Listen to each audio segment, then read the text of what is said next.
നമ്മൾ മാനസികമായിട്ട് തകർന്നിരിക്കുമ്പോൾ പ്രത്യേകം ഒരു തീരുമാനമെടുക്കാൻ നമുക്ക് സാധിക്കാത്തപ്പോൾ വചനത്തിലൂടെ ദൈവം സഹായിക്കുന്നുണ്ട്. ഞങ്ങൾ 92 ഗൾഫ് രാജ്യങ്ങളുടെ സ്ഥലത്ത് ധ്യാനം നടത്തിക്കൊണ്ടിരിക്കുക. റാസൽ കൈമ എന്ന് പറയുന്ന സ്ഥലം. അവർക്ക് എണ്ണയൊന്നുമില്ല, കല്ലേ ഉള്ളൂ, പാറയേ ഉള്ളൂ. പിന്നെ സിമെന്റ് ഉണ്ടാക്കാൻ വേണ്ടി പാറ കൊണ്ടുവന്നു. അപ്പൊ ഇവരുടെ ഈ പാപ്പരത്വം മനസ്സിലാക്കി സൗദി ഇവരെ സഹായിക്കുന്നുണ്ട്. അപ്പൊ സൗദിയുടെ സാമ്പത്തിക സഹായം നേടുന്നതുകൊണ്ട് ആ സൗദിയുടെ കുറെ നിയമങ്ങളൊക്കെയാണ് ഇവിടെയും അനുഷ്ഠിച്ചു പോരുന്നത്. അപ്പൊ അവിടെ ഞങ്ങൾക്ക് ധ്യാനം നടത്താൻ കിട്ടിയ സ്ഥലം ഒരു ഷെയ്ഖിന്റെ ക്ലബ്ബാണ്. ഒരു 7 മണിയോട് കൂടി ക്ലബിലെ പരിപാടി എല്ലാം കഴിഞ്ഞ് അവർ പോകും.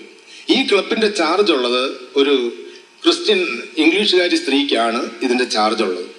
അപ്പൊ ആ സ്ത്രീയെ ചെന്ന് കണ്ട് സംഘാടകര് ഈ ക്ലബിൽ വെച്ച് വചനപ്രഘോഷണത്തിനുള്ള ഒരു വേദി ഒരുക്കി.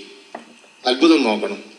2 ദിവസം വചനപ്രഘോഷണം ഭംഗിയായിട്ട് നടന്നു. ഒരിക്കലും ധ്യാനം കൂടാത്തവരെല്ലാം വന്ന് വചനം കേട്ടുകൊണ്ടിരിക്കുക. 3-ാം ദിവസമാണ് ഇവിടെ അയോധ്യയിൽ പള്ളി തകർക്കപ്പെടുന്നത്. അതോടുകൂടി ഗൾഫ് രാജ്യങ്ങളിൽ പ്രശ്നമായി. പാകിസ്ഥാനികൾ, ബംഗ്ലാദേശികൾ ജാഥയാകുക, ക്രിസ്ത്യൻ പള്ളി ആക്രമിക്കുക. ഇവർക്ക് ഇത് ക്രിസ്ത്യനാണോ ഹിന്ദു ആണോന്നും അറിഞ്ഞുകൂടെ. അങ്ങനെ ക്രിസ്ത്യൻ പള്ളി ആക്രമിക്കുക, പ്രശ്നമായി. അവിടെ പത്രത്തിലും മറ്റ് TV-യിലും തുടർച്ചയായിട്ട് അറിയിപ്പ് കൊടുത്ത് ഇന്ത്യക്കാരും മുറിവിട്ട് പുറത്തു പോകും. ജെയിംസ് കുട്ടി ബ്രദറും അന്ന് അവിടെയുണ്ട്. കാലത്ത് മുതൽ ഈ ഞാൻ താമസിക്കുന്ന വീട്ടിലേക്ക് ഫോൺ വരികയാണ്, പോയേക്കരുത്, പ്രശ്നമാണ്. എനിക്ക് വലിയ ധീരത കാണിച്ചു വേണമെങ്കിൽ പ്രസംഗിക്കാൻ പോകാം, ജയിലിൽ പോയാലും കുഴപ്പമില്ല. പക്ഷെ ഞാൻ ധ്യാനം വെച്ചിട്ട് അവിടെ ഭാര്യയും മക്കളും കുട്ടികളുമായിട്ട് ജീവിക്കുന്നവര് ഈ വചനം കേൾക്കാൻ വന്ന് അവര് ജയിലിൽ പോകുകയാണെങ്കിൽ, അവരുടെ ജോലി നഷ്ടപ്പെടുകയാണെങ്കിൽ അതെനിക്ക് താങ്ങാൻ പറ്റുന്നതിൽ അപ്പുറത്താകും. അതുകൊണ്ട് ധ്യാനത്തിന് കൂടിയവർ വിളിച്ച് ചോദിക്കുകയാണ്, ധ്യാനം ഉണ്ടോ? മറ്റു മനുഷ്യർ പറയുകയാണ് ധ്യാനത്തിന് പോയേക്കരുത്. ഇനി എൻ്റെ മനസ്സിൽ പ്രാർത്ഥിച്ചിട്ട് ദൈവം ഒരു സന്ദേശം തന്നാലും ഞാൻ ആ സന്ദേശത്തിൽ എനിക്ക് വിശ്വാസം പോരാ. ഞാൻ പറഞ്ഞ കർത്താവേ, നീ വചനമാണല്ലോ, നീ ജീവിക്കുന്ന വചനമാണല്ലോ, എനിക്കിപ്പോഴും വചനം ആവശ്യമാണ്. എന്നിട്ട് വിവേകത്തോടുകൂടി അങ്ങനെ ഞാൻ ഈ വചനം അനുസരിച്ചായിരിക്കും ഞാൻ തീരുമാനം എടുക്കുന്നത്. അതിന്റെ പിന്നിൽ സംഭവിക്കുന്ന എന്തും അങ്ങിൽ ആശ്രയിച്ചുകൊണ്ട് ഞാൻ ചെയ്യും. ബൈബിൾ തുറന്നത് എൻ്റെ ദൃഷ്ടി ചെന്ന് പെട്ടത് മലാക്കി പ്രവാചകന്റെ പുസ്തകം 3-ാം അധ്യായത്തിന്റെ 1-ാമത്തെ തിരുവചനത്തില്, നിനക്ക് മുൻപേ എൻ്റെ ദൂതനെ ഞാൻ അയക്കും. ഹല്ലേലൂയ. ഒറ്റ വചനം, നിനക്ക് മുൻപേ എൻ്റെ ദൂതനെ ഞാൻ അയക്കും. എൻ്റെ ചോദ്യത്തിന് കൃത്യമായിട്ടുള്ള ഉത്തരമായി. ഞാൻ താമസിച്ച വീട്ടിൽ ആളോട് പറഞ്ഞു, ഇനി ആര് എവിടുന്ന് ഫോൺ ചെയ്ത് ചോദിച്ചാലും ധ്യാനം ഉണ്ടെന്ന് പറഞ്ഞേക്കാൻ പറഞ്ഞു. ഞങ്ങള് പോവുകയാണ് ധ്യാന സ്ഥലത്തേക്ക്. കാറില് അദ്ദേഹത്തിന്റെ ഭാര്യ മുന്നിലിരിക്കുന്നു. വഴി നീള പോലീസുകാര് അവരെ ഈ സ്ത്രീകളിരിക്കുന്ന കാണുമ്പോൾ കാറ് പോട്ടെ എന്ന് പറയും. റാസൽ കൈമേൽ 2 ബസ് കൊണ്ടുവന്ന് നിർത്തി നിറച്ച ആൾക്കാർ മലയാളികൾ കയറുമ്പോൾ അവിടെ നിൽക്കുന്ന പോലീസുകാർ ചോദിക്കുന്നില്ല നിങ്ങൾ എങ്ങോട്ടാ പോകുന്നു. ഏറ്റവും കൂടുതൽ ഗൾഫ് രാജ്യങ്ങളിൽ നടത്തിയ ധ്യാനങ്ങളിൽ മാനസാന്തരവും അത്ഭുത രോഗശാന്തിയും വർഷിക്കപ്പെട്ടത് ആ ധ്യാനത്തിലായിരുന്നു. Hallelujah, hallelujah. നമ്മുടെ ക്രൈസ്തവ സഭയുടെ പാരമ്പര്യം എവിടെ സഭ പീഡിപ്പിക്കപ്പെടുന്നുണ്ടോ അവിടെ വളർന്നിട്ടുണ്ട്. എവിടെ സഭയ്ക്ക് അമിത സ്വാതന്ത്ര്യം കിട്ടിയിട്ടുണ്ടോ അവിടെ തകർന്നിട്ടുണ്ട്. അത് തന്നെ ഇന്ന് യൂറോപ്പിലൊക്കെ പറ്റിയിരിക്കുന്നു. അതുകൊണ്ട് തന്നെയാണ് ഇന്ന് ഗൾഫ് രാജ്യങ്ങളിലെ വിശ്വാസികള് ഇവിടെ വചനം പ്രസംഗിക്കുന്ന ഒരു വ്യക്തിയുടേതിനേക്കാൾ ആത്മീയത ഗൾഫിൽ ഒരു സാധാരണ വിശ്വാസിക്കുണ്ട്. അവിടെ തടസ്സമുള്ളത് കൊണ്ട് അവർ തഴച്ചു വളരുക. എവിടെയൊക്കെ ഇതിന് സ്വാതന്ത്ര്യം കിട്ടിയിട്ടുണ്ടോ അവിടെ ഇത് തകർന്നിട്ടുണ്ട്. ഹല്ലേലൂയ. ചില സന്ദർഭത്തിൽ നമുക്ക് തീരുമാനം എടുക്കാൻ പറ്റാതിരിക്കുമ്പോൾ വചനം അയച്ച് നമ്മൾ തീരുമാനം എടുക്കാൻ സഹായിക്കും. ചിലപ്പോൾ നമ്മളൊരു പ്രസംഗം കേൾക്കുമ്പോഴായിരിക്കും, ചിലപ്പോൾ TV-യിൽ ശാലോം TV-യിലൊക്കെ പ്രോഗ്രാം വരുന്നു, നമ്മൾ വെറുതെ കടന്നു പോയപ്പോഴായിരിക്കും ഒരു വചനം കേൾക്കുന്നത്. ഉടനെ അവിടെ ഇരുന്നു. പക്ഷെ ആ വചനം നമുക്ക് വേണ്ടുന്നതായിരിക്കും അവിടെ കിട്ടുന്നത്. അങ്ങനെ ദൈവത്തിന്റെ സംവിധാനം. പട്ടാള ക്യാമ്പിൽ ശക്തമായ രീതിയിൽ പ്രാർത്ഥനാ കൂട്ടായ്മ വളർന്നു വരുന്നു. പലരും ക്രിസ്തുമതം സ്വീകരിക്കുന്നു. അതിൽ വളരെ പേര് കോപം ഉള്ളിലൊതുക്കി എന്നോട് ഈ കാരണത്താൽ കോപം ഉള്ളിലുള്ള പലരും ഉണ്ടായിരുന്നു, പക്ഷെ ആരും പ്രകടമാക്കിയില്ല. അവർക്ക് അനുകൂലമായൊരു സാഹചര്യം കടന്നു വന്നു. ഒരു ചെറിയ പ്രശ്നമൊക്കെ പട്ടാളത്തിലുണ്ടായി, സിഖുകാരും ഒക്കെ ആയിട്ട്. അങ്ങനെ ഇരിക്കുന്ന സമയത്ത് എന്നെ പട്ടാള കമാൻഡർ വിളിപ്പിക്കുകയാണ്. ഞാനവിടെ ഓഫീസിൽ ചെല്ലുമ്പോൾ സാധാരണഗതിയിൽ നവീകരണത്തിലേക്ക് വരുന്നതിന് മുൻപും ഏൽപ്പിക്കുന്ന ജോലി കഴിവിന്റെ പരമാവധി ചെയ്യാറുള്ളത് കൊണ്ട് ഒരു നല്ല ബന്ധമായിരുന്നു. നവീകരണത്തിലേക്ക് വന്നപ്പോഴേക്ക് ഏതാണ്ട് 99% ചെയ്യുന്ന രീതിയിലായി. ഒരു നല്ല സ്നേഹബന്ധം ഉണ്ടായിരുന്നു. പക്ഷെ ഇന്ന് ഞാൻ കാണുന്ന അദ്ദേഹത്തിന്റെ മുഖത്ത് വളരെ ഗൗരവഭാവമാണ് ഞാൻ കാണുന്നത്. ഞാൻ എൻ്റെ ഡ്യൂട്ടിയിലേക്കാണ് അയക്കേണ്ടടുത്തെല്ലാം ആളെ അയച്ചിട്ടുണ്ട്. അങ്ങനെ ഒരു വീഴ്ച വന്നതായിട്ട് എനിക്ക് തോന്നുന്നില്ല. ഞാനിവിടെ നിൽക്കുമ്പോൾ മറ്റൊരു മനുഷ്യൻ, ഒരു ഓഫീസർ അടുത്ത് നിന്നിട്ട് പറയുകയാണ്, ഇദ്ദേഹമാണ് എല്ലാവരെയും കൊണ്ടുപോയി ബാർബർ ഷോപ്പിൽ വെച്ച് എന്തോ പഠിപ്പിച്ച് ക്രിസ്ത്യാനിയാക്കുന്നു. ഞങ്ങൾക്ക് പ്രാർത്ഥിക്കാൻ വേറെ സ്ഥലമില്ലാത്തതുകൊണ്ട് ഒരു CSI സഭാ വിശ്വാസിയുടെ ബാർബർ ഷോപ്പാണ് ഞങ്ങൾ ഉപയോഗിച്ചുകൊണ്ടിരുന്നത്. ഇതിന്റെ പട്ടാള നിയമം അനുസരിച്ച് ഇതിന്റെ ഗൗരവം എന്താണെന്ന് എനിക്കറിയാം. ഗ്രൂപ്പ് സംഘം ചേരുക, മറ്റു പഠിപ്പിക്കുക, അതിന് ഏത് വകുപ്പ് വരെ അതിൽ ചാർത്താം, അതിന് എന്ത് ശിക്ഷ വരെ ആകാം എന്നുള്ളത് എനിക്കറിയാം. ഒരു നിമിഷം ഞാൻ സ്തംഭിച്ച് നിന്നുപോയി. ഒരിക്കലും ഞാനിത് എൻ്റെ മനസ്സിനെ ക്രമീകരിച്ചിട്ടില്ല ഇതിന് ഉത്തരം പറയാനായിട്ട്. ഇത് ഞാൻ ഒരിക്കലും പ്രതീക്ഷിക്കാത്തതാണ്. കണ്ണിൽ ഇരുട്ട് കയറുന്ന പോലെ തോന്നുന്നു. പക്ഷെ ഈ അവസ്ഥയിൽ അധികം നേരം നിൽക്കാൻ എൻ്റെ തമ്പുരാൻ അനുവദിച്ചില്ല. പെട്ടെന്നൊരു വചനം അയച്ചു തരിക. മത്തായിയുടെ സുവിശേഷം 10-ാം അധ്യായത്തിലെ 18 മുതലുള്ള തിരുവചനങ്ങൾ. മത്തായിയുടെ സുവിശേഷം അധ്യായം 10-18 മുതലുള്ള തിരുവചനങ്ങൾ. എൻ്റെ രക്ഷയ്ക്ക് വേണ്ടി എനിക്ക് അവിടെ ഉപദേശം തരാനോ എന്നെ സഹായിക്കാനോ കൗൺസിലിങ്ങിനോ ബഹുമാനപ്പെട്ട വൈദികരോ സ്വന്തത്തിൽപ്പെട്ടവരോ ആരുമില്ല. ഒരു പട്ടാള കോടതിയിൽ ഞാൻ വിചാരണ ചെയ്യപ്പെടുകയാണ്. അനുവദനീയമല്ലാത്ത രീതി സ്ഥലത്ത് സംഘം ചേർന്ന് മതം മാറ്റി. ഇതാണ് എൻ്റെ മേലുള്ള ആരോപണം. ഒരു സ്ഥലത്ത് മറ്റു ചില പ്രശ്നങ്ങൾ 84-ൽ അമൃത്സറിലെ ഗുരുദ്വാരയിൽ നിന്ന് ബിന്ദ്രംബാലയെ പുറത്താക്കാൻ വേണ്ടി സൈന്യം ആക്രമിച്ചതിന്റെ പൊട്ടലും ചീറ്റിലും നിലനിൽക്കുമ്പോഴാണ് ഈ ആരോപണം വന്നിരിക്കുന്നത്. അപ്പൊ ആ സാഹചര്യം അനുസരിച്ച് ഇതിന്റെ ഗൗരവം എനിക്ക് വേണ്ടുന്ന രീതിയിൽ മനസ്സിലാക്കാൻ സാധിക്കും. അതുകൊണ്ട് തന്നെ ഞാൻ ഭയപ്പെട്ട് നിൽക്കുകയായിരുന്നു. പെട്ടെന്നാണ് ഈ വചനം തമ്പുരാൻ അയച്ചു തന്നത്. എന്നെ പ്രതി നിങ്ങളെ അവർ നാടുവാഴികളുടെയും രാജാക്കന്മാരുടെയും മുമ്പിൽ കൊണ്ടുപോകുമ്പോൾ എന്ത് പറയണം, എങ്ങനെ പറയണമെന്ന് ആലോചിച്ച് നിങ്ങൾ ഉത്കണ്ഠാകുലരാകണ്ട. നിങ്ങളുടെ പിതാവിന്റെ ആത്മാവായിരിക്കും നിങ്ങളോട് സംസാരിക്കുന്നത്. Hallelujah, hallelujah. ഇത് നിങ്ങൾക്ക് സാക്ഷ്യം നൽകാനുള്ള അവസരമായിരിക്കും. എനിക്കറിയില്ല, ഈ വചനം എൻ്റെ മനസ്സിൽ വന്നതും എൻ്റെ ആ മാനസികാവസ്ഥയിൽ വന്ന വ്യതിയാനം, മാറ്റം എനിക്കത് വിവരിക്കാൻ വാക്കുകളില്ല. ഏത് ചോദ്യത്തിന് ഉത്തരം പറയാൻ ഞാൻ റെഡിയാണ്. അദ്ദേഹം എന്നോട് ചോദിച്ച്, ഈ കേൾക്കുന്നത് ശരിയാണോ? ഞാൻ പറഞ്ഞു, ഞാൻ ക്രിസ്തുമത വിശ്വാസിയാണെങ്കിലും ഈ അടുത്ത കാലം വരെ ഞാൻ ഒരു മതത്തിലും വിശ്വസിക്കുന്ന രീതിയിലായിരുന്നില്ല ജീവിച്ചത്. 2 മാസത്തെ അവധിക്ക് പോയി ഒരു ബൈബിൾ ക്ലാസ്സിൽ പങ്കെടുത്തു. ഞാനതനുസരിച്ച് ജീവിക്കാൻ തുടങ്ങി, പ്രാർത്ഥിക്കാൻ തുടങ്ങി. എൻ്റെ മുറിയിലേക്ക് കതക് തുറന്നിട്ട് പലരും കടന്നു വരാറുണ്ട്. ഈ വരുന്നവരാരോടും ഞാൻ മതമോ ജാതിയോ ചോദിച്ചിട്ടില്ല. അവരുടെ ജീവിതത്തിൽ ഈ വചനം കേട്ടിട്ട് വന്ന മാറ്റം അവരെ കൊണ്ടോ അവരുടെ സെക്ഷൻ ഇൻചാർജിനെ കൊണ്ടോ പറയിപ്പിക്കുക. ഇത് പാടില്ലെന്ന് ഇന്ന് വരെ ആരും പറഞ്ഞിട്ടില്ല. ഇന്ന് പറയുകയാണെങ്കിൽ ഇനി മേലിൽ ഞാനിത് ആവർത്തിക്കുന്നുമില്ല. അങ്ങനെയാണെങ്കിൽ എന്തുകൊണ്ട് നിങ്ങൾ മന്ദിറിൽ പ്രാർത്ഥിക്കുന്നില്ല? പട്ടാള ക്യാമ്പിൽ മന്ദിർ എന്ന് പറഞ്ഞു കഴിഞ്ഞാൽ എല്ലാ മതസ്ഥരും അവിടെ പ്രാർത്ഥിക്കണം. അവിടെ പ്രാർത്ഥിക്കാവൂ. ഒരു ഷെഡുണ്ട്, ഒരു കെട്ടിടമുണ്ട്, അതിലെല്ലാ മതങ്ങളുടെയും രൂപം വെച്ചിട്ടുണ്ടാവും. ഞാൻ പറഞ്ഞു, മറ്റ് ഹൈന്ദവ സഹോദരങ്ങൾ ഈ ഡോളക്കൊക്കെ അടിച്ച് കീർത്തനം പാടുമ്പോൾ ഞങ്ങൾക്ക് വചനം ധ്യാനിക്കാൻ പ്രയാസമുണ്ട്. അതുകൊണ്ടാണ് ഞാൻ ഇവിടെ ഇരുന്ന് പ്രാർത്ഥിച്ചത്. കുറച്ച് കഴിഞ്ഞതിന് ശേഷം അദ്ദേഹം ആ കേസിൽ ഇങ്ങനെ തീർപ്പ് കൽപ്പിച്ചു, എൻ്റെ ബറ്റാലിയനിൽ ഇങ്ങനൊരു പ്രാർത്ഥന നടക്കുന്നതിൽ ഞാൻ സന്തോഷിക്കുന്നു. Hallelujah, hallelujah. ശത്രുക്കളുടെ മധ്യത്തിൽ വിരുന്നൊരുക്കുന്ന ദൈവം, ശത്രുക്കളുടെ മധ്യത്തിൽ വിരുന്നൊരുക്കുന്ന ദൈവം. ഇതൊരിക്കലും ഞാൻ പ്രതീക്ഷിച്ചതല്ല. ഇതൊരിക്കലും എന്നെ കൊണ്ട് നിർത്തിയവനും ഇത് പ്രതീക്ഷിച്ചതല്ല. ഞാൻ പതുക്കെ അദ്ദേഹത്തിന്റെ മുഖത്തേക്കൊന്ന് നോക്കിയപ്പോൾ കുറച്ച് നേരത്തെ എൻ്റെ അവസ്ഥ എന്താണ്, ആ അവസ്ഥയിലെ ഇപ്പം അങ്ങേര് നീക്കുന്നു.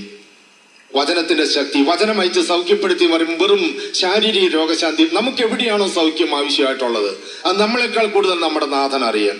തകർന്ന ഹൃദയവുമായിട്ട് കടന്നു വന്നവരായിരിക്കാം. ശാരീരികമായിട്ട് വൈദ്യശാസ്ത്രം പരാജയപ്പെട്ട രോഗങ്ങളാകാം. ദൈവത്തിന് അസാധ്യമായിട്ട് എന്താ ഉള്ളത്? ഒരു പുരുഷ സമ്പർക്കമില്ലാത്ത ഞാൻ എങ്ങനെ ഒരു കുഞ്ഞിന്റെ അമ്മയാകും? മറിയത്തിന്റെ സംശയമായിരുന്നു. അത്യുന്നതന്റെ ശക്തി നിന്റെ മേൽ ആവസിക്കും, ആകയാൽ ജനിക്കാൻ പോകുന്ന ശിശു പരിശുദ്ധൻ എന്ന് വിളിക്കപ്പെടും. ദൈവത്തിന് ഒന്നും അസാധ്യമല്ലല്ലോ. ആ ഒരൊറ്റ വചനമാണ് മറിയം സമർപ്പിച്ചത്. ഇതാ കർത്താവിന്റെ ദാസി, നിന്റെ വചനം പോലെ എന്നിൽ ഭവിക്കട്ടെ. ഹല്ലേലൂയ. ഈ വചനം പ്രസംഗിച്ചുകൊണ്ടിരിക്കുമ്പോൾ നിങ്ങൾക്ക് ഈ ജന്മത്തിൽ കുഞ്ഞിന്റെ അമ്മയാകാൻ പറ്റില്ലെന്ന് പറഞ്ഞ ആ സ്ത്രീയുടെ, ആ ഹിന്ദു സ്ത്രീയുടെ മനസ്സ് വിശ്വാസം കൊണ്ട് നിറഞ്ഞു. ആ സ്ത്രീ 5 ദിവസം, ആ സ്ത്രീ പറയുന്നത്, ഈ ചില്ല് പാത്രത്തിൽ നിക്ഷേപിച്ചിരിക്കുന്ന വസ്തു പുറമേ നിന്ന് കാണാൻ പറ്റുന്ന പോലെ എൻ്റെ ഗർഭപാത്രത്തിൽ കുഞ്ഞ് കിടക്കുന്നത് എനിക്ക് കാണാമെന്നാണ് പറയുന്നത്. 5 ദിവസത്തെ ധ്യാനം കഴിഞ്ഞപ്പോൾ അവർ ഡോക്ടറെ കാണാൻ പോയി. ആ പരിശോധിച്ച ഡോക്ടർ സ്തംഭിച്ചിരിക്കുക. ഒരു സ്ത്രീ ഗർഭിണിയായി 72 മണിക്കൂർ കഴിഞ്ഞാൽ തിരിച്ചറിയാനുള്ള സംവിധാനം ഉണ്ട് പോലും. ഞങ്ങൾ ധ്യാനം നടത്തി ദുബൈയിൽ എത്താൻ വേണ്ടി അവർ ഉറങ്ങാതെ കാത്തിരിക്കുക. ഞങ്ങൾ താമസിക്കുന്ന വീട്ടിലെത്തുമ്പോൾ ഏതാണ്ട് ഒരു 3 മണി സമയമായി. അവർ ഫാക്സ് അയച്ചിരിക്കുക, ഞങ്ങൾ ഉറങ്ങാതിരിക്കുക. ഈ വിവരം നിങ്ങളെ അറിയിച്ചിട്ട് വേണം നാട്ടിലുള്ള അച്ഛനമ്മമാരെ വിളിച്ചറിയിക്കാൻ എന്ന് പറയുക.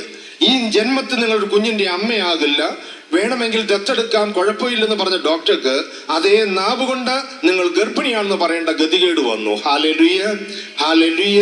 ദൈവത്തിന്റെ വചനം ഇത് ആത്മാവും ജീവനുമാണ്. ഇത് മനുഷ്യന്റെ ഏത് പ്രതിസന്ധികളിലേക്കും കടന്നു ചെന്ന് അവിടെ സൗഖ്യം നൽകുന്നതാണ്. പക്ഷെ നമ്മൾ ചെയ്യേണ്ടത്, നമ്മൾ കാണേണ്ടത് വെറും ഒരു മരുന്നായിട്ടല്ല, ഒരു പ്രശ്ന പരിഹാരമായിട്ടല്ല, വചനത്തെ കാണേണ്ടത് ദൈവം തന്നെയായിട്ട്. അങ്ങനെ ദൈവവും ഞാനുമായിട്ടുള്ള ബന്ധം പുലർത്താനായിരിക്കണം ഞാൻ വചനം വായിക്കുന്നത്, ഞാൻ വചനം ജീവിക്കാനായിരിക്കണം. അങ്ങനെ ജീവിക്കുന്ന മക്കൾക്ക് ദൈവത്തിന്റെ വാഗ്ദാനമാണ് ഈ പറഞ്ഞ എത്രമാത്രം തകർന്ന മനസ്സാണെങ്കിലും വരുമ്പോഴേ ആദ്യം ദൈവം വചനം കേൾക്കുന്ന ഒരു വ്യക്തിക്ക് കൊടുക്കുന്നത് ഏത് പ്രതിസന്ധിയും തരണം ചെയ്യാനുള്ള ഒരു ആത്മധൈര്യമാണ് കൊടുക്കുന്നത്. ഹല്ലേലൂയ. ഹെബ്രായക്കാർക്ക് എഴുതിയ ലേഖനം 10:35 പറയുകയാണ്. ഹെബ്രായക്കാർക്ക് എഴുതിയ ലേഖനം 10-ാം അധ്യായത്തിന്റെ 35-ാമത്തെ വാക്യം, നിങ്ങളുടെ ആത്മധൈര്യം നിങ്ങൾ നശിപ്പിച്ച് കളയരുത്, അതിന് വലിയ പ്രതിഫലം ലഭിക്കാനിരിക്കുന്നു. നിയമസഭയിൽ ചോദ്യോത്തര വേളയിൽ രേഖാമൂലം എഴുതി കൊടുത്തതാണ്. നമ്മുടെ ഈ കൊച്ചു കേരളത്തില് 3 വർഷത്തിനുള്ളിൽ നടന്ന ആത്മഹത്യ 29,419 പേരാ മരിച്ചത്, ആത്മഹത്യ ചെയ്തത്. ഔദ്യോഗിക കണക്ക് ഈ കൊച്ചു കേരളത്തിൽ. ഈ സംവിധാനങ്ങളൊക്കെ ഉള്ളത്. പണ്ടൊക്കെ എന്ന് പറയുമ്പോൾ ഒരു റോഡ് സൗകര്യം ഇല്ലായിരുന്നു, ഒരു ടെലിഫോൺ സൗകര്യം ഇല്ലായിരുന്നു, യാത്രാ സൗകര്യം ഇല്ലായിരുന്നു, ഒരു രോഗം വന്നാൽ ചികിത്സിക്കാൻ സൗകര്യം ഇല്ലായിരുന്നു. ഇപ്പൊ എല്ലാം ഈ മേഖലയിൽ നമ്മൾ എത്തി. പക്ഷെ ഇപ്പോഴാണ് കൂടുതൽ ആത്മഹത്യയുടെ നിരക്ക് പെരുകുന്നത്. മാധ്യമങ്ങൾ പലപ്പോഴും പറയും കടക്കെണി ഒരു കർഷകൻ ജീവൻ ഒടുക്കി. ഒരു കാരണമാകാം കടക്കെണി. പക്ഷെ അത് മാത്രമാണോ ആത്മഹത്യക്ക് പിന്നിലെ കാരണം? കടക്കെണിയാണ് ആത്മഹത്യയുടെ ഏക കാരണമെങ്കിൽ ഇതിനേക്കാൾ കടമുള്ള വ്യക്തി ജീവിച്ചിരിക്കുന്നല്ലോ, അയാൾ മരിച്ചിട്ടില്ല. അയാൾക്കെന്താ ഈ വഴി അറിഞ്ഞുകൂടെ ചാകാൻ? ഈ മരിച്ച മനുഷ്യനേക്കാൾ പ്രശ്നമുള്ളവർ പലരും ജീവിച്ചിരിപ്പുണ്ട്. അപ്പൊ മറ്റെന്തോ കൂടിയുമാണ് ഇതിന്റെ പ്രശ്നം. ആ പ്രശ്നത്തെ കുറിച്ച് ബൈബിൾ പറയുന്നത് സങ്കീർത്തനം 34-ന്റെ 5-ാമത്തെ തിരുവചനം. സങ്കീർത്തനം 34, 5-ാമത്തെ തിരുവചനം. അവിടുത്തെ നോക്കിയവർ പ്രകാശിതരായി, അവർ ലജ്ജിതരാകിയില്ല. ഇന്ന് ഈ ഭൂമിയിൽ തീർത്ഥാടനം ചെയ്യുന്ന സഭാവിശ്വാസികളിൽ പള്ളിയും വിശുദ്ധ കുർബാനയൊക്കെ ആയിട്ട് ബന്ധപ്പെട്ട് നിൽക്കുന്ന മക്കളിൽ പോലും 2 തരം ആൾക്കാരുണ്ട്. ഒരു പറ്റം ആൾക്കാര് ഒരു പ്രശ്നങ്ങൾ ഉണ്ടാകുമ്പോൾ ആ പ്രശ്നത്തിലേക്ക് മാത്രം നോക്കിയിരിക്കുന്ന ഒരു പറ്റം ആൾക്കാര്. വേറൊരു പറ്റം ആൾക്കാര് ഒരു പ്രശ്നങ്ങൾ ഉണ്ടാകുമ്പോൾ അതിനെ കാണുന്നു, വിലയിരുത്തുന്നു, ഒപ്പം അതിൽ നിന്ന് തന്നെ രക്ഷിക്കാൻ കഴിവുള്ള കർത്താവിൽ ആശ്രയിക്കുന്ന, കർത്താവിന്റെ മുഖത്തേക്ക് കൂടി നോക്കുന്ന ഒരു പറ്റം വിശ്വാസികൾ. അപ്പൊ ഈ പറഞ്ഞ ആത്മഹത്യ ചെയ്ത 29,419 പേരെന്ന് പറയുമ്പോൾ അവർ പ്രശ്നങ്ങളിലേക്ക് മാത്രം നോക്കുന്നു. ഇതിൽ നിന്ന് രക്ഷിക്കാൻ കഴിവുള്ള ദൈവത്തിന്റെ മുഖത്തേക്ക് നോക്കാൻ അറിയാത്തത് കൊണ്ടോ സമയം കണ്ടെത്താത്തത് കൊണ്ടോ അവർ നോക്കുന്നില്ല. സത്യത്തിൽ ഏറ്റവും കൂടുതൽ ദൈവത്തിന് കൃപ വരുന്നത് ഹൃദയം നുറുങ്ങിയവർക്കാണ്. ഹൃദയം നുറുങ്ങിയ ഒരു വ്യക്തി എന്റെ ദൈവമേന്ന് വിളിച്ചാൽ അവന്റെ പുണ്യങ്ങളോ അവന്റെ മതമോ ജാതിയോ ദൈവം ചോദിക്കുന്നില്ല. ഉള്ളിൽ തട്ടി എന്റെ ദൈവമെന്ന് വിളിച്ചാൽ അവന്റെ വിളിപ്പുറത്ത് ദൈവം പ്രത്യക്ഷപ്പെടുന്നുണ്ട്. Hallelujah, hallelujah. അപ്പൊ ഞാൻ കുടുംബത്തിൽ ഒറ്റപ്പെട്ട വ്യക്തിയാണ്, ഞാൻ തെറ്റിദ്ധരിക്കപ്പെട്ടൊരു വ്യക്തിയാണ്. ഭർത്താവിനാൽ, നാട്ടുകാരാൽ എന്റെ വിശദീകരണം കൊടുക്കാൻ ഞാൻ പരാജയപ്പെടുന്നു. ഒടേതമ്പുരാൻ കർത്താവ് മാത്രമേ എന്റെ സത്യാവസ്ഥ മനസ്സിലാക്കുന്നുള്ളൂ. ഈ സമയത്ത് ഞാൻ ചിന്തിക്കുകയാണ്, എന്തിനാ ജീവിക്കുന്നു? ഒരു തെറ്റും ചെയ്യാതെ ഞാൻ ഇത്രമാത്രം നിന്ദിക്കപ്പെടുമ്പോൾ, തെറ്റിദ്ധരിക്കപ്പെടുമ്പോൾ, എനിക്ക് എന്റെ വിശദീകരണം കൊടുക്കാൻ പറ്റാതെ വരുമ്പോൾ, കൊടുത്താൽ അത് ആരും അംഗീകരിക്കാതെ വരുമ്പോൾ നമുക്ക് ചിലപ്പോഴും നിരാശ തോന്നും. പക്ഷെ ബൈബിൾ നമ്മളോട് പറയുകയാണ്, വെളിപാടിന്റെ പുസ്തകം അധ്യായം 2:1 മുതലുള്ള വാക്യങ്ങൾ, നിന്റെ ചെയ്തികൾ 3-ാം അധ്യായം വെളിപാടിന്റെ പുസ്തകം അധ്യായം 3:1 മുതലുള്ള തിരുവചനങ്ങളിൽ പറയുകയാണ്, നിന്റെ ചെയ്തികൾ ഞാൻ അറിയുന്നു, നിന്റെ ചെയ്തികൾ ഞാൻ അറിയുന്നുണ്ട്. ജീവിച്ചിരിക്കുന്നവൻ എന്നാണ് നിന്നെക്കുറിച്ച് നീ പറയുന്നത് എന്ന് പറയുക. അത് ബാക്കി ഭാഗം പൊയ്ക്കോട്ടെ, നമ്മൾ ആദ്യ ഭാഗം എടുക്കുക. എന്റെ ചെയ്തികൾ ദൈവം അറിയുന്നുണ്ട്. ഈ അറിവ് ഒരുപറ്റം ആൾക്കാർക്ക് ദുഃഖവും ഭയവും നിരാശയും നൽകുന്നതാണെങ്കിൽ ഒരുപറ്റം ആൾക്കാർക്ക് സമാധാനവും സന്തോഷവും നൽകുന്ന ഒരു അറിവ്. ആർക്കാ ദുഃഖം നൽകുന്നത്? ഭാര്യയുടെ മുൻപിൽ, നാട്ടുകാരുടെ മുൻപിൽ, വീട്ടുകാരുടെ മുൻപിൽ നല്ല പിള്ള ചമഞ്ഞ് നടക്കുന്ന കപട ഭക്തന്മാർക്ക് ഇത് ചങ്കിൽ കൊള്ളുന്ന വചനമാണ്. മോനെ, നിന്റെ അഭിനയം നന്നായിരിക്കുന്നു, നിന്റെ അഭിനയം വളരെ നന്നായിരിക്കുന്നു, അവാർഡ് തരേണ്ട രീതിയിലുള്ള അഭിനയമാണ് നിന്റെ. ഈ തിന്മ മുഴുവൻ പ്രവർത്തിച്ചിട്ടും ആ സ്ഥാപനത്തോട്, ആ വ്യക്തിയോട് ഈ വഞ്ചന മുഴുവൻ നീ കാട്ടിയിട്ടും ആ ഉടമസ്ഥന് നിന്നെ കുറിച്ച് ഒരു സംശയം പോലും. മിടുക്കനാ നീ, കൊള്ളാം, നല്ലവനാ നീ, എത്ര മനോഹരമായിട്ടാ നീ അയാളെ വഞ്ചിച്ചുകൊണ്ടിരിക്കുന്നു, എത്ര ചക്ക നീ അടിച്ചു മാറ്റിയിരിക്കുന്നു, എത്ര ലക്ഷങ്ങളാ നീ ആ മനുഷ്യനറിയാതെ അവിടെ നീക്കം ചെയ്തിരിക്കുന്നു. ഒരു സംശയം അയാൾക്ക് നിന്റെ പേരിൽ തോന്നുന്നില്ല. നീ മിടുക്കനാ, നന്നായിട്ട് അഭിനയിക്കുന്നുണ്ട്. പക്ഷെ ബൈബിൾ പറയുകയാണ്, നീ എന്താണെന്ന് ഞാൻ അറിയുന്നു. അങ്ങനെയുള്ള കപട ഭക്തന്മാർക്കാണ് പലപ്പോഴും അത് ഉള്ളിൽ മുറിവുണ്ടാക്കുന്നത്. ആ മുറിവ് അനുതാപത്തിലേക്ക് നയിക്കപ്പെട്ടാൽ നല്ലതായിരുന്നു. അതേസമയത്ത് അനേകം പേരുടെ കണ്ണുനീരൊപ്പുന്ന ഒരു വചനമായത്. മോളെ, നാട്ടുകാർ മുഴുവൻ നിന്നെ വിശുദ്ധ വിശുദ്ധ എന്ന് പറഞ്ഞ് കൊട്ടിഘോഷിച്ചാലും നീ വിശുദ്ധിയാകാൻ പോകുന്നില്ല. നാട്ടുകാരും വീട്ടുകാരും നീ കൊള്ളരുതാത്തവളെന്ന് നിന്നെ മുദ്ര കുത്തിയാലും നീ കൊള്ളരുതാത്തവളാകാൻ പോകുന്നില്ല. നീ എന്താണെന്ന് നിന്റെ സൃഷ്ടാവായി ദൈവം അറിയുന്നുണ്ട്.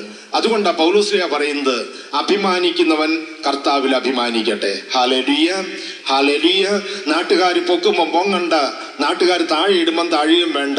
നീ എന്താണോ ദൈവത്തിന്റെ മുമ്പിൽ അതേ ഉള്ളൂ. അപ്പൊ ഈ ദൈവത്തിന്റെ തിരുമുമ്പിൽ നിഷ്കളങ്കമായ ഒരു മനസാക്ഷി എനിക്കുണ്ടെങ്കിൽ, നിർമ്മലമായ ഒരു ആത്മാവ് എനിക്കുണ്ടെങ്കിൽ, ഇതാണ് ഒരു വ്യക്തിക്ക് അഭിമാനിക്കാനുള്ളത്. അഭിമാനിക്കുന്നവൻ കർത്താവിൽ അഭിമാനിക്കട്ടെ.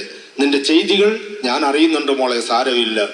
കുറച്ച് നാളെ ദൈവഭക്തന് കുറച്ച് നാളെ സഹിക്കേണ്ടതായിട്ട് വരും. അത് കഴിയുമ്പോൾ അവന്റെ മുമ്പിൽ പ്രഭാതം പൊട്ടിവിടരും.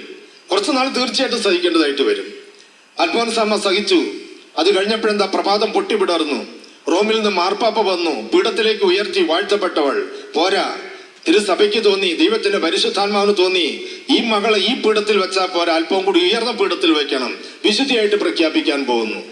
ഏത് ക്ലേശത്തിന്റെ, ഏത് നിരപരാധികളുടെ ക്ലേശത്തിന്റെ പിന്നിലും ഒരു സമ്മാനമുണ്ട്. ഏത് നിരപരാധികളുടെ ക്ലേശത്തിന്റെ പിന്നിലും ഒരു സമ്മാനമുണ്ട്. അതുകൊണ്ട് ഹെബ്രായർ 10:35 പറയുകയാണ്, നിങ്ങളുടെ ആത്മധൈര്യം നിങ്ങൾ നശിപ്പിച്ച് കളയരുത്. ഇതിന് വലിയ പ്രതിഫലം കിട്ടാൻ പോകുന്നു. ദൈവസന്നിധിയിലേക്ക് കടന്നു വരുന്ന എത്രമാസം മാനസികമായിട്ട് തകർന്നൊരു വ്യക്തിയാണെങ്കിലും ദൈവത്തിന്റെ വചനം കേൾക്കുമ്പോൾ, പാപികളാണെങ്കിൽ അവർക്ക് പാപബോധം ഉണ്ടാകുന്നു. താൻ കുറ്റബോധമുള്ളവരാണെങ്കിൽ ദൈവത്തിന്റെ സ്നേഹം അവരെ സൗഖ്യപ്പെടുത്തുന്നു. നിരാശയിൽപ്പെട്ടവരാണെങ്കിൽ അവർക്ക് പ്രതീക്ഷയും പ്രത്യാശയും നൽകുന്നു. എന്തിന് ജീവിക്കണം എന്നുള്ള ചിന്തയിലായിരിക്കും വന്നത്, അവർക്ക് പ്രത്യാശ നൽകുകയാണ് ദൈവത്തിന്റെ വചനം. അതുകൊണ്ടാണ് സങ്കീർത്തനം പറഞ്ഞത്, പ്രതിസന്ധികളിലേക്ക് മാത്രം നോക്കുന്നവർ ലജ്ജിതരായി, കർത്താവിന്റെ മുഖത്തേക്ക് നോക്കുന്നവര് അവരാരും ലജ്ജിതരാകില്ല. അവര് പ്രശ്നങ്ങളെ കാൽ കീഴിൽ ചമട്ടി അമർത്തി അതിന്റെ മോളിൽ കൂടി നടന്നു ചെല്ലും. ഗലീലിയ കടലില് കൊടുങ്കാറ്റ് ആഞ്ഞടിച്ചപ്പോഴ് വഞ്ചി മുങ്ങാൻ നേരത്ത് കർത്താവ് പറഞ്ഞു, ധൈര്യമായിരിക്കും, ഞാനാണ്. പത്രോസ്ലീഹയ്ക്ക് ഒരാഗ്രഹം, അങ്ങാണെങ്കിൽ എന്നോടുകൂടി ഒന്ന് വരാൻ കൽപ്പിക്കൂ. ഈശോ കൽപ്പിച്ച ഒരൊറ്റ വചനമേ പറഞ്ഞുള്ളൂ, വരൂ.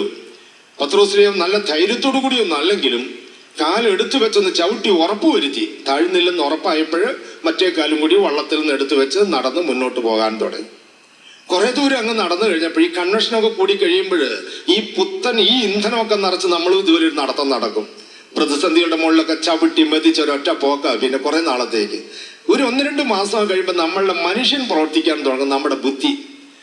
മോനെ, ഈ സാഹസം ചുങ്കക്കാരൻ മത്തായി കാണിച്ചാൽ സാരമില്ല, നമ്മൾ ഡോക്ടർ ലൂക്കാച്ചൻ കാണിച്ചാലും സാരമില്ല. പക്ഷെ നീ ഒരു മത്സ്യത്തൊഴിലാളിയായിട്ട് ഇത് ഇച്ചിരി അവിവേകമായി പോയി. നിനക്കറിയും ഇവിടെ കടലിൽ എന്താഴം ഉണ്ടെന്നുള്ളത്. അപ്പൊ തുടങ്ങി മനസ്സിൽ അസ്വസ്ഥത. വീണ്ടും ബുദ്ധി പറഞ്ഞു, പോരാത്തതിന് കടൽ എത്ര ക്ഷോഭിച്ചിരിക്കുന്നു നോക്കിക്കേ. ആ തിരമാലകളുടെ ഉയരം നോക്കാൻ വേണ്ടി കഴുത്ത് തിരിച്ചത്. അപ്പോഴാ നമ്മുടെ ആശാൻ, നമ്മുടെ ഗുരു, നമ്മുടെ ആദ്യത്തെ മാർപ്പാപ്പ കടലിലേക്ക് താണത്. ഒരു വലിയ പാഠം കിട്ടി. നമ്മുടെ ആദ്യത്തെ മാർപ്പാപ്പയ്ക്ക് ഒരു ധ്യാനമന്ത്രത്തിനും കൊടുക്കാൻ പറ്റാത്തൊരു നല്ല പാഠം കിട്ടി. അത് നമുക്ക് വേണ്ടി എഴുതി വെച്ചിരിക്കുകയാണ്. മത്തായിയുടെ സുവിശേഷം 14-ാം അധ്യായത്തിൽ നമുക്ക് വേണ്ടി എഴുതിയതാണ്. ഇങ്ങനെ നടന്നു പോയിക്കൊണ്ടിരുന്നപ്പോൾ കടലിന്റെ ആഴത്തെക്കുറിച്ചും തിരമാലയുടെ ഉയരത്തെക്കുറിച്ചും ചിന്തിച്ച് ആ തിരമാലയുടെ ഉയരം നോക്കാൻ വേണ്ടി കഴുത്ത് തിരിച്ചപ്പോഴാണ് കടലിൽ താണത്. ഉടൻ തന്നെ പത്രോസിലേക്ക് കിട്ടിയ അറിവ് ഇതാണ്, പാഠം ഇതാണ്. മോനെ പത്രോസ്, നിന്റെ വഞ്ചി എവിടെ കിടക്കുന്നു? എന്റെ വഞ്ചി അങ്ങ് അകലെ കിടക്കുന്നു. നീ അവിടുന്ന് ഇവിടം വരെ വന്നത് എങ്ങനെയാ? ഗുരു എന്നോട് വരൂന്ന് കൽപ്പിച്ചു, ഞാനിങ്ങ് വന്നു. ഇപ്പൊ നീ താഴെ പോകാനുള്ള കാരണം എന്താണ്? ഒറ്റ കാരണം, വരൂ എന്ന് കൽപ്പിച്ചവന്റെ മുഖത്തുനിന്ന് എന്റെ ദൃഷ്ടി മാറ്റിയതും ഈ പ്രതികൂല സാഹചര്യത്തിലേക്ക് നോക്കിയതുമാണ് എന്റെ വീഴ്ചയ്ക്ക് കാരണം. അങ്ങനെയാണെങ്കിൽ ഇനി നിനക്ക് രക്ഷപ്പെടാൻ വല്ല മാർഗമുണ്ടോ? ഒറ്റ മാർഗമുള്ള അവന്റെ മുഖത്തേക്ക് തന്നെ വീണ്ടും നോക്കുക. ഇതൊക്കെ സെക്കൻഡുകൾക്കുള്ളിൽ കഴിഞ്ഞു. ഒരു 2 കവളുപ്പ് വെള്ളം ചിലപ്പോൾ കുടിച്ചു കാണും, അത്രേ ഉണ്ടാവുള്ളൂ ആ പോയ പോക്കില്. ഉടനെ പത്രോസ്ലീഹ പറഞ്ഞു, കർത്താവെ രക്ഷിക്കണമെന്ന് പറഞ്ഞ് കൈ നീട്ടിയപ്പോൾ ആ കയ്യിൽ പിടിച്ചു വലിച്ചു കയറ്റിയിട്ട് യേശു ചോദിച്ചു, അല്പവിശ്വാസി, നീ സംശയിച്ചതെന്ത്? ഈ 29,419 പേര് പ്രശ്നങ്ങളിലേക്ക് മാത്രം നോക്കുന്നവരാ, കൈ നീട്ടാൻ മറന്നുപോയവരാ. കൈ നീട്ടി കൊടുത്തിട്ടുണ്ടെങ്കിൽ അവന്റെ അവളുടെയും കയ്യിൽ ഈശോ പിടിച്ചിട്ടുമുണ്ട്. ഹല്ലേലൂയ. ആദത്തിന്റെ പാപം മൂലം ഇന്ന് വരെ ഈ മനുഷ്യർ ചെയ്യുന്ന പാപത്തിന്റെ അലകൾ ആഞ്ഞടിക്കുന്ന ഒരു മൺതട്ടിലാണ് നമ്മൾ ജീവിക്കുന്നത്. ഇവിടെ ആർക്കും സുഖം മാത്രം ഇല്ല. അതീശയും പറഞ്ഞു, നിങ്ങൾ ഇവിടെ സുഖം മാത്രം നിങ്ങൾ പ്രതീക്ഷിക്കരുത്. ഇവിടെ നിങ്ങൾക്ക് ഈ ഭൂമിയിൽ നിങ്ങൾക്ക് ദുരിതങ്ങൾ ഉണ്ടാകും. എങ്കിലും നിങ്ങൾ ധൈര്യമായിരിക്കണം, ഞാൻ ലോകത്തെ ജയിച്ചിരിക്കുന്നു, ഞാൻ ലോകത്തെ കീഴടക്കിയിരിക്കുന്നു. Hallelujah, hallelujah. കയറ്റമുണ്ടെങ്കിൽ ഇറക്കമുണ്ടെന്ന് നമ്മൾ മനസ്സിലാക്കണം. പകലുണ്ടെങ്കിൽ രാത്രി ഉണ്ടെന്ന് മനസ്സിലാക്കണം. മഴക്കാലം ഉണ്ടെങ്കിൽ വേനൽക്കാലം ഉണ്ടെന്ന് മനസ്സിലാക്കണം. പിന്നെ ചിലപ്പോഴൊക്കെ വേനൽക്കാലത്തും സമയം തെറ്റി ഇങ്ങനെ 10 മഴയും കിട്ടിയെന്നിരിക്കും. Hallelujah, hallelujah. ഇങ്ങനെയൊക്കെയാ പ്രപഞ്ചം ക്രമീകരിച്ചിരിക്കുന്നു. അങ്ങനെ എന്തെങ്കിലും ഒന്ന് സംഭവിക്കുമ്പോഴേക്ക് ഒരു വിശ്വാസി ആകാശം ഇടിഞ്ഞു വീണതുപോലെ ഒന്നും കാണാനൊന്നുമില്ല. കരയും സൃഷ്ടിച്ചവനെയാണ് നമ്മൾ ദൈവമേ എന്ന് വിളിക്കുന്നത്. അവനുമായിട്ടുള്ള ബന്ധമുണ്ടെങ്കിൽ ഈ അനുകൂല സാഹചര്യത്തിൽ എന്നതുപോലെ പ്രതികൂല സാഹചര്യത്തിലും പ്രശ്നങ്ങളുടെ മേൽ ചവിട്ടി മെതിച്ചു പോകാൻ നമുക്ക് സാധിക്കും. സൃഷ്ടാവുമായിട്ടുള്ള ബന്ധം നമുക്കുണ്ടെങ്കിൽ ഈ ബന്ധത്തിലേക്ക് നമ്മൾ എത്തിക്കുന്നതാണ് ദൈവത്തിന്റെ വചനം. ഹല്ലേലൂയ. ഇനി ഈ കാലഘട്ടത്തില് വചനത്തിന് വേണ്ടിയുള്ള വലിയ ദാഹം വിശ്വാസികൾ വളർന്നു വരുന്നൊരു കാലഘട്ടമാണ്. ശ്രദ്ധിക്കേണ്ട ഒരു കാര്യം, ആദിമ സഭയിൽ പത്രോസിനെ ദൈവം തെരഞ്ഞെടുത്തു. നീ പത്രോസാണ്, ഈ പാറമേൽ എന്റെ സഭ ഞാൻ സ്ഥാപിക്കും. അങ്ങനെ ഒരു ലീഡർ തെരഞ്ഞെടുത്തു, ഒരു പരമാധികാരം. ഒരു പ്രശ്നം ഉണ്ടായാൽ അവസാനം ഒരു വാക്ക് പറയാൻ ഒരാള് വേണം. അതുകൊണ്ട് തന്നെയാണല്ലോ കത്തോലിക്ക സഭയിൽ 2000 വർഷമായിട്ട് പ്രശ്നങ്ങളും പ്രതിസന്ധി എന്തുണ്ടെങ്കിലും അവസാനം ഒരു വാക്കുണ്ട്, അത് തീരും അവിടെ കൊണ്ട്. ഒരു ലീഡർ വേണം, ഇല്ലെങ്കിൽ നാഥനില്ല കളരിയാകും. നീ പത്രോസാണ്, ഈ പാറമേൽ എന്റെ സഭ ഞാൻ സ്ഥാപിക്കും. അതിനുശേഷം പത്രോസിലെ യേശുവിനെ തള്ളിപ്പറഞ്ഞു. മരിച്ചുയർത്തെഴുന്നേറ്റ കർത്താവ് യോഹന്നാന്റെ സുവിശേഷം 21-ാം അധ്യായത്തില് 15 മുതലുള്ള തിരുവചനങ്ങളില് കർത്താവ് ചോദിച്ചു, നീ എന്നെ സ്നേഹിക്കുന്നുവോ? ഉവ്വ് കർത്താവേ, എന്റെ ആടുകളെ മേയ്ക്കുക. നീ എന്നെ സ്നേഹിക്കുന്നുവോ? ഉവ്വ് കർത്താവേ, എന്റെ കുഞ്ഞാടുകളെ മേയ്ക്കുക. നീ എന്നെ സ്നേഹിക്കുന്നു. ഒരൊറ്റ കരച്ചിലാ പത്രോസ്ലിയെ. നീ എല്ലാം അറിയുന്നു. 3 പ്രാവശ്യം തള്ളിപ്പറഞ്ഞതിന് പരിഹാരം ചെയ്യിച്ച് സഭയെ നയിക്കാനുള്ള ആ അധികാരത്തിന് 3 പ്രാവശ്യം തള്ളിപ്പറഞ്ഞുകൊണ്ടെന്ന് കർത്താവ് കൊടുത്തത് തന്നെയാണ്. തിരിച്ചെടുത്തിട്ടൊന്നുമില്ല. എന്റെ ആടുകളെ മേയ്ക്കുക. പന്തക്കൊസ്ത തിരുനാളിൽ ശിഷ്യഗണം പരിശുദ്ധാത്മാവുകൊണ്ട് നിറഞ്ഞ് പത്രോസിലെ എഴുന്നേറ്റ് നിന്ന് ആദ്യം ഒരു പ്രസംഗം നടത്തി. അപ്പസ്തോല പ്രവർത്തനം അധ്യായം 2-14 മുതൽ 36 വരെയുള്ള വാക്യങ്ങളിലേക്ക് പ്രസംഗം എത്തിയപ്പോൾ ശ്രോതാക്കളുടെ ഇടയിൽ നിന്നൊരു ചോദ്യം ഉയർന്നു. ആ ചോദ്യത്തിന്റെ ഒരു പ്രത്യേകത ബൈബിൾ പറയുന്നത്, ഹൃദയം നുറുകിക്കൊണ്ട് അവർ ചോദിച്ചു, സഹോദരന്മാരെ ഞങ്ങൾ എന്ത് ചെയ്യണം? ഹൃദയം നുറുകിക്കൊണ്ടെന്ന് പറഞ്ഞാൽ മാറ്റത്തിന് തയ്യാറായിക്കൊണ്ട്. പത്രോസ്ലിയ പറഞ്ഞു, നിങ്ങൾ പശ്ചാത്തപിക്കണം. രഹസ്യ പാപം, ചെറിയ പാപം, വലിയ പാപം എന്നിങ്ങനെ തരംതിരിച്ചു വെക്കണ്ട. ഇന്ന് പലപ്പോഴും നമ്മുടെ ഒരു ശ്രദ്ധിക്കാതെ പോകുന്ന ഒരു പാപം, തിരുസഭയുടെ കൽപ്പനകൾ 5 പലപ്പോഴും ശ്രദ്ധിക്കാതെ പോകുക. സഭയോട് നമുക്കുള്ളിൽ വിദ്വേഷം വെച്ച് ഒരു കൂദാശയിൽ പങ്കെടുത്തിട്ട് ഒരു കാര്യം ഒന്നും നമുക്ക് പ്രയോജനം കിട്ടുന്നില്ല. അപ്പൊ ഇന്ന് സാത്താന്റെ വലിയൊരു തന്ത്രം, തിരുസഭയെ നമുക്ക് തകർക്കണമെങ്കിൽ, സാത്താന് തകർക്കണമെങ്കിൽ ഇതിന്റെ മതിൽക്കെട്ടായി നിൽക്കുന്ന പൗരോഹിത്യത്തിന് വിള്ളലുണ്ടാക്കിയെങ്കിലേ ഈ സഭയെ തകർക്കാൻ പറ്റൂ. അതുകൊണ്ട് ഇന്ന് നാരകീയ ശക്തികൾ മുഴുവനും പൗരോഹിത്യത്തിനെതിരായിട്ട്, സന്യസ്തത്തിനെതിരായിട്ട് അണിനിരക്കുന്ന ഒരു കാലഘട്ടത്തിലാണ് നമ്മൾ ജീവിക്കുന്നത്. യൂറോപ്യൻ രാജ്യങ്ങൾ ഒരു പരിധി വരെ അവൻ വിജയിച്ചു. ഏതെങ്കിലും ഒരു വൈദികന്റെ 25 വർഷം മുൻപ് ഒരു തെറ്റ് കിട്ടിയിട്ടുണ്ടെങ്കിൽ 24 മണിക്കൂർ അത് TV-യിൽ കാണിച്ചുകൊണ്ടിരിക്കുക. കോടതിയിൽ ആ കേസ് വിചാരണ ചെയ്യുമ്പോൾ അത് അപ്പോൾ കാണിച്ചുകൊണ്ടിരിക്കുക. ഇത് യുവജനങ്ങൾ കാണുകയാണ്. ഇന്ന് നമ്മുടെ കേരളക്കരയിലും ഇത് കടന്നു വന്നിട്ടില്ലെന്ന് പറയാൻ പറ്റില്ല. വർഷങ്ങൾക്ക് മുൻപ്, ഒരു 8-10 വർഷങ്ങൾക്ക് മുൻപ് ഒരു സിനിമയിൽ ഒരു വൈദികന്റെ റോൾ ഉണ്ടെങ്കിൽ അത് ഒരു മാതൃകയായിരിക്കും. ഒരു പ്രശ്നങ്ങൾ മുഴുവൻ പരിഹരിച്ച് എല്ലാത്തെയും കൂട്ടിയിണക്കി കൊണ്ടുപോകുന്ന ഒരു കഥാപാത്രമായിരിക്കും ഒരു പുരോഹിതൻ. ഇന്നിറങ്ങുന്ന മുഴുവൻ സിനിമയിൽ തന്നെയും കൊള്ളയും കൊലപാതകവും ബലാത്സംഗവും ഉണ്ടെങ്കിൽ അത് മുഴുവൻ ഒരു വൈദികനിലാണ് ആരോപിക്കുന്നത്. ഇത് കാണുമ്പോൾ കൊച്ചുകുട്ടികളുടെ മനസ്സിലേക്ക് പിശാച് വിഷം കടത്തി വിടുക. അപ്പൊ വൈദിക വിദ്വേഷം ഒരു വ്യക്തിയുടെ ഉള്ളിൽ കടന്നു വന്നാൽ, സഭാ വിദ്വേഷം ഒരു വ്യക്തിയുടെ ഉള്ളിൽ സൂക്ഷിച്ചിട്ട് അവൻ സഭയിൽ നിന്ന് കൂദാശ സ്വീകരിക്കുമ്പോൾ അതിൽ കൃപ കിട്ടിക്കൊള്ളും നിർബന്ധമില്ല. കർത്താവ് ഹൃദയങ്ങളെ കാണുന്നവനാണ് നമ്മുടെ കർത്താവ്. അങ്ങനെ പത്രോസ്ലിയുടെ പ്രസംഗം കേട്ട് കഴിഞ്ഞപ്പോൾ അവര് ചോദിച്ചു, സഹോദരന്മാരെ ഞങ്ങൾ എന്താ ചെയ്യേണ്ടത്? 2 കാര്യം ചെയ്യണം. ഒന്ന്, നീ പല വിപ്ലവകാരിയിലൊരു വിപ്ലവകാരി, പല ദേവന്മാരിലൊരു കൊള്ളാവുന്ന ദേവൻ, പല ദൈവങ്ങളിലൊരു ദൈവം അല്ല. ഇവിടുന്ന് അങ്ങോട്ട് നിന്റെ ഏക കർത്താവും രക്ഷകനും നാഥനും ദൈവവുമായി നീ യേശുവിനെ സ്വീകരിക്കണം. 2, നീ അനുദപിക്കണം. നിനക്ക് പരിശുദ്ധാത്മാവിനെ കിട്ടുമെന്ന് പറഞ്ഞു. 3000 പേര് സ്നാനം സ്വീകരിച്ച് സഭ രൂപം കൊണ്ടു. നീ പത്രോസാണ്, ഈ പാറമേൽ എന്റെ സഭ സ്ഥാപിക്കുമെന്ന് പറഞ്ഞു. ഇവിടെ പത്രോസ്ലിയുടെ ആദ്യത്തെ പ്രസംഗത്തിൽ സഭ രൂപപ്പെട്ടു കഴിഞ്ഞു. 3000 പേര് സ്നാനം സ്വീകരിച്ചു. ഇനി ഇവര് നിലനിൽക്കാൻ വേണ്ടി എന്താ ചെയ്തത്? അവരെ അടിവരയിട്ട് പറയാണ്. അപ്പസ്തോല പ്രവർത്തനം 2-41 മുതലുള്ള വാക്യങ്ങൾ അതൊന്നുകൂടി ആഴത്തിൽ പതിയട്ടെ. അപ്പസ്തോല പ്രവർത്തനം അധ്യായം 2-41 മുതലുള്ള വാക്യങ്ങൾ. അവർ അപ്പസ്തോലന്മാരുടെ പ്രബോധനം ഒത്തിരി കിട്ടുന്നുണ്ടാവും. കേട്ട് പ്രസംഗിക്കുന്നവരുണ്ടാവും. സ്കേവയുടെ മക്കളും രോഗശാന്തി ശുശ്രൂഷ നടത്തി. സ്കേവയുടെ മക്കളും അപ്പസ്തോല പ്രവർത്തനം 19-ാം അധ്യായത്തില് പൗലോസും പത്രോസും പ്രസംഗിക്കുന്ന യേശുവിന്റെ നാമത്തിൽ പിശാചെ നിന്നോട് ഞാൻ കൽപ്പിക്കുന്നു പുറത്തു പോ. ഒരുവിധമുള്ള കുട്ടി പിശാചുക്കളൊക്കെ പുറത്തു പോവുകയും ചെയ്തു. ആ നാമം കേട്ട് വിറച്ച് ഏതോ മുതുപിശാചിന്റെ മുകളിൽ ഇതൊന്ന് പ്രയോഗിച്ചു നോക്കി. ആ പിശാച് ചോദിച്ചു, നിക്ക് നീ ആ പറഞ്ഞ പത്രോസിന് എനിക്ക് പരിചയമുള്ള പേരാണ്, നീ പറഞ്ഞ പൗലോസും എനിക്ക് പരിചയമുള്ള പേരാണ്, നീ പറഞ്ഞ ക്രിസ്തു എനിക്ക് പരിചയമുള്ള ആളാ, പക്ഷെ ഈ പേര് പറയാൻ നിനക്കെന്താ അധികാരം? ഉത്തരവില്ല. അപ്പൊ സഭയിൽ പൗരോഹിത്യം ശ്ലൈഹിക അധികാരം എന്ന് പറയുമ്പോൾ ബൈബിൾ പറയാണ്, ലൂക്കായുടെ സുവിശേഷം 9-ൽ പറയുന്നത്, 1 മുതലുള്ള വാക്യങ്ങളിൽ പറയുന്നത്, സകല പിശാചുക്കളുടെ മേലും അവർക്ക് ശക്തിയും അധികാരവും കൊടുത്തു. അതാണ് ശ്ലൈഹിക അധികാരം എന്ന് പറയുന്നത്. ഞാനൊരു ബൈബിൾ എടുത്ത് ഒരു പുതിയ സഭയ്ക്ക് രൂപം കൊടുക്കാം, 10 ആളെ കൂട്ടുകയും ചെയ്യാം. ഇത് വിട്ടുപോയില്ലേ? ഈ ബന്ധം മുറിഞ്ഞു പോയില്ലേ? ഈ എഫെസ്യസ്കാർക്ക് ലേഖനത്തിൽ എന്താ പറയുന്നത്? പ്രവാചകന്മാരും അപ്പസ്തോലന്മാരുമാകുന്ന അടിത്തറമേൽ പണിതുയർത്തപ്പെട്ട ഭവനമാണ് നിങ്ങൾ. ഈ പ്രവാചകന്മാരിലൂടെ വന്ന് അപ്പസ്തോലന്മാരുടെ വന്ന് ഈ ബന്ധം വിട്ടുപോയി ഞാൻ സഭയിൽ നിന്ന് മാറി നിന്നപ്പോൾ ഞാനൊരു പുതിയ സഭ സ്ഥാപിക്കുക. ഇത് കർത്താവ് സ്ഥാപിച്ച സഭയല്ല, ഞാൻ സ്ഥാപിച്ചത്. ആരും കൈവച്ചെനിക്ക് അധികാരം തന്നിട്ടില്ല. ഇതിങ്ങനെ മാർപ്പാപ്പ മുതൽ തുടങ്ങി വരുന്നതാണ് ശ്ലൈഹിക അധികാരം. അപ്പൊ എവിടെ വചനം കേട്ടാലും വചനമാണല്ലോ എന്ന് കരുതി പോകുന്നതിൽ ഒരു അപകടം പതിയിരിപ്പുണ്ട്. അതിൽ ഓരോ കഷ്ണം സഭയുടെ പഠനത്തിനെതിരായിട്ട് നമ്മൾ അറിഞ്ഞോ അറിയാതെയോ കടന്നു വരും. ഈ വചനം പലനാൾ കേൾക്കുമ്പോൾ സഭയോട് മനസ്സുകൊണ്ടുള്ള ഐക്യത്തിൽ അത് ദോഷം വരാൻ സാധ്യതയുണ്ട്. അതേസമയത്ത് പരിശുദ്ധാത്മാവിന്റെ നിറവോടുകൂടി വചനം പ്രസംഗിക്കുന്ന ധാരാളം പേര് വിവിധ സഭകളിലുണ്ട്. അവരെയൊക്കെ നമ്മൾ പൂജിക്കേണ്ടതാണ്, ബഹുമാനിക്കേണ്ടതാണ്.